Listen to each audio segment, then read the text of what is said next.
नमस्ते, जय भीम। मेरो नाम दिनेश समार कल्याण समाजको अध्यक्ष छु। हामी विगत केही महिनादेखि नेपालमा अम्बेडकर पार्क बन्नुपर्छ, त्यो पनि सिराहाको सलेस फुलबारी लाहानको छेउमै बन्नुपर्छ भन्ने धेरै कुरा हामी सुन्दै हामी ज्ञापन पत्र पनि दिएर आएका छौँ मुख्यमन्त्रीज्यूलाई। त्यो सँगसँगै हाम्रा चमार समुदायकै सहयोगी डाक्टर साहब हुनुहुन्छ कासिन्दरजीले यहाँ 1 कट्ठा होइन 2 कट्ठा भने हामी दिन तयार छौँ। 10 दूरमा यहाँ उता हेर्नुहुन्छ भने तपाईँको फुलबारी भनेको धेरै टाढा छ यहाँबाट। अब त्यहाँबाट यहाँ कति दूरी छ हेर्नुहोस्। तर त्यहाँबाट हामीले चाहिँ उहाँले जग्गा दान गर्दाखेरि यसमा कुनै आपत्ति मान्नै पर्दैन। हाम्रो दुसा समुदायका साथीहरू, पासवान समुदायका साथीहरू, केही मात्रामा पासवान समुदायका साथीहरूले यो बुझ्नु भएको छ कि यो राजनीति उहाँहरूले गर्नुभएको छ, अरू केही पनि होइन। यसमा विवाद केही पनि छैन, किनभने उहाँहरूले जुन विवाद गर्न खोज्नु भएको छ, हामीले चाहिँ एज अ डाक्टर साहबले जुन एउटा जग्गा दान गर्दै हुनुहुन्छ त्यसमा प्रदेश सरकारले लगानी गर्यो भने ठिकै छ। प्रदेश सरकारले हामी अझै पनि चाहन्छौँ प्रदेश सरकारले यही जग्गामा बनाओस्, हामी दिन तयार छौँ।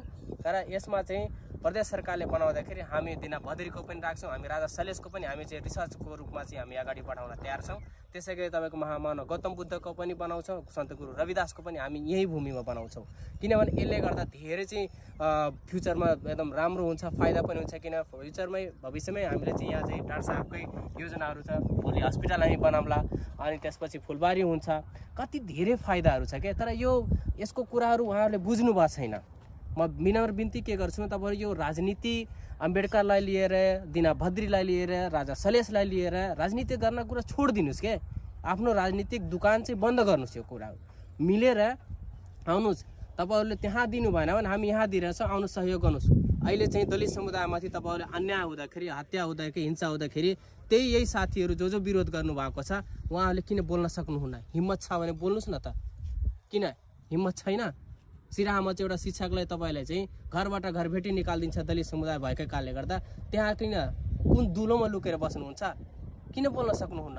एउटा राजा सलेसको विषयमा आउँदाखेरि केही पासवान समुदायका साथीहरू, इभन त नामै मैले अस्ति चाहिँ हेरेर चाहिँ राधेश्याम पासवान माननीयजी हुनुहुन्छ, उहाँभन्दा त कैयौँ गुणा रामलखन चमार माननीयजी थियो, जो कि चाहिँ हरेक समुदायको आवाज उठाउँथ्यो।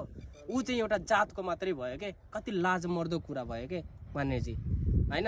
रामप्रीत पासवान साथीहरू राष्ट्रिय सभाको सदस्य भएको मान्छे किन यति चाहिँ तल गिर्नु भयो के? यो नगिर्नुहोस् के। तपाईँहरूको जुन एउटा इमेज छ त्यसलाई जोगाइराख्नुहोस् के। अब यो धौधो भएर तपाईँहरू आफैले भन्नुहुन्छ दलित भन्छ, दलितको कोटामा मात्रै लिएर जाने कि एउटा दलित समुदायको हामी सबैको एउटा मसियाको पार्क यहाँ बन्दाखेरि तपाईँहरूले यति धेरै जलन किन? यो जलन चाहिँ हटाउनुहोस्। यो आफ्नो भित्र रहेको जुन एउटा वैमनस्यता, राजनीतिक वैमनस्यता, त्यो त्याग्नुहोस् के। निस्वार्थ भावना लाउनुहोस्। हामी चाहिँ निस्वार्थमा, हामी कुनै पनि दलको पनि छैनौँ, कुनै हामी तपाईँको पैसाबाट परिचालित पनि छैनौँ। हामी स्वतन्त्र रूपमा एउटा सङ्गठन छौँ जसले चाहिँ हामी यहाँ बनाउन खोजिरहेछौँ। तपाईँहरू पनि आउनुहोस्, मिलेर बनाऊँ, यही बिन्ती गर्न चाहन्छु। जय भीम, नमो बुद्धाय, जय सलेस।